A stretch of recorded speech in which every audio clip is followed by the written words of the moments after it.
سؤال حلقتنا، اللي بيسمع كلام مراته في بلاد بره بيقولوا عليه جنتلمان، اللي بيسمع كلام مراته عندنا بيسموه ايه؟ شورة المدام. ايوه تعب لي كده. انت عارفه ان كلمتي مش ممكن تنزل الارض ابدا. حنفي. خلاص هتنزل المره دي. الله راجل محترم يعني.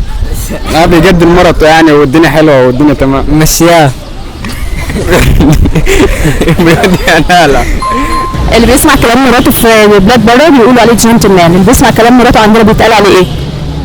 هي ليها مميزات وليها عيوب، يعني مش دايما بيتقال، ممكن ساعات بيكون مش راجل في حاجات وممكن يكون راجل في حاجات، يعني مش شرط. تمام.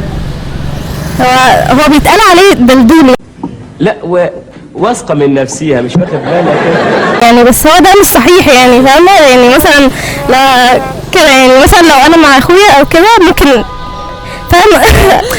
مش عارفه اوصفها ازاي يعني، بس لا هو يعني مش كده، يعني هو فعلا هيبقى جنتلمان لو هو بيسمع يعني كلامها في حاجات وحاجات لا، يعني مش كل الحاجات، فاهماني؟ بس هنسيع خلاص قشطه هنسيع تمام. اللي بيسمع كلام مراته في في ولاد بره بيتقال عليه جنتلمان، اللي بيسمع كلام مراته عندنا بيتقال عليه ايه؟ مدلدل. بيسمع كلام مراته دلدول. عليك ايه الحلاوه دي؟ ايه الحلاوه دي؟ دلوقتي اللي بيسمع كلام مراته في بلاد بره بيتقال عليه جنتلمان، اللي بيسمع كلام مراته عندنا بيتقال ايه؟ راجل محترم ومتربي. مش متشكره جدا. طبعا.